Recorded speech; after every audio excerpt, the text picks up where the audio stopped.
Hi friends, welcome to Indu's Kitchen. இன்னைக்கு நம்மளோட கிச்சன்ல ரொம்ப சிம்பிளான அதே நேரத்துல ரொம்பவே டேஸ்டி ஹெல்தியான கேரட் பன்னீர் பணியாரம் அது கூட தொட்டுக்கிற மாதிரி ஒரு சிம்பிள் டேஸ்டியான கார சட்னி எப்படி செய்யறதுன்னு பார்க்கலாம். ஃபர்ஸ்ட் நம்ம பணியாரம் ரெடி பண்றதுக்காக 3 கப் அளவு இட்லி மாவு எடுத்து வச்சிருக்கேன். இட்லி மாவு வந்து நார்மலா அரைச்சிட்டு ஒரு 8 மணி நேரம் புளிக்க வச்சு எடுத்த இட்லி மாவு. அதுதான் நல்லா இருக்கும். ரொம்ப ஃப்ரெஷ்ஷான மாவு எடுக்காதீங்க. இது கூட ஒரு பெரிய வெங்காயம் நல்லா பொடியா கட் பண்ணிட்டு சேர்த்துக்கலாம். கூடவே ஒரு 3 பெரிய சைஸ் கேரட்டை தோல் சீவிட்டு இந்த கேரட் துருவுறதுல வச்சு துருவி வச்சிருக்கேன். கூடவே 100 கிராம் அளவு பன்னீரையும் நல்லா துருவி எடுத்து வச்சிருக்கேன். காரத்துக்கு ஒரே ஒரு பச்சை மிளகாய், கொஞ்சமா கருவேப்பிலையை நல்லா பொடியா கட் பண்ணி வச்சிருக்கேன். எல்லாத்தையுமே சேர்த்துக்கலாம். இது எல்லாத்தையுமே சேர்த்து நல்லா ஈவனா மிக்ஸ் பண்ணி விட்டுக்கோங்க. அவ்வளோதான், நம்மளுக்கு பணியார மாவு வந்து ரெடி ஆயிடுச்சு. மாவோட கன்சிஸ்டன்சி உங்களுக்கு இந்த மாதிரி தான் இருக்கணும், கொஞ்சம் திக்காக தான் இருக்கணும்.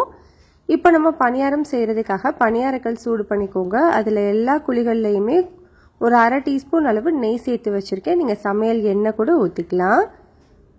பணியாரம் எல்லாமே 3/4 அளவு மாவை மட்டும் ஃபில் பண்ணி விட்டுக்கோங்க. அப்போ தான் உப்பெல்லாம் வெந்து வரும்போது கரெக்டாக இருக்கும். பணியாரம் ஊற்றிட்டு ஒரு 2-3 நிமிஷம் மீடியம் ஹீட்டில் வேக வச்சுட்டு அதுக்கப்புறமா திருப்பி விட்டுக்கோங்க. திருப்பி விட்டு ஒரு 3 நிமிஷம் வேக வச்சுட்டு எடுத்துக்கலாம்.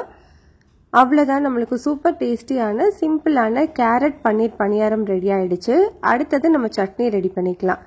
சட்னிக்காக நான் இன்னைக்கு ஒரு 10 வரமிளகாய் கூடவே ஒரு 3 காஷ்மீரி மிளகாயை சுடு தண்ணியில் ஒரு 15 நிமிஷம் ஊற வச்சு எடுத்து வச்சிருக்கேன்.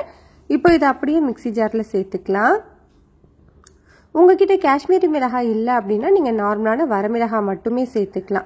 இது கூடவே ஒரு 8 பல்லு பூண்டை தோலோடவே சேர்த்துக்கோங்க. ஒரு சின்ன சைஸ் புளியும் சேர்த்துக்கலாம். சட்னிக்கு தேவையான அளவு உப்பு, அரை டீஸ்பூன் அளவு கல்லுப்பு சேர்த்துட்டு கொஞ்சமாக தண்ணி விட்டு நல்லா ஸ்மூத்தான சட்னியாக அரைச்சி எடுத்துக்கோங்க. இப்போ பாருங்கள், சட்னி வந்து நம்ம அரைச்சி எடுத்தாச்சு. இது அப்படியே ஒரு பவுலில் மாற்றிட்டு ஒரு 3 டேபிள் ஸ்பூன் அளவு நல்லெண்ணெயை நல்லா சூடு பண்ணிவிட்டு இந்த சட்னியில் சேர்த்து மிக்ஸ் பண்ணிக்கோங்க.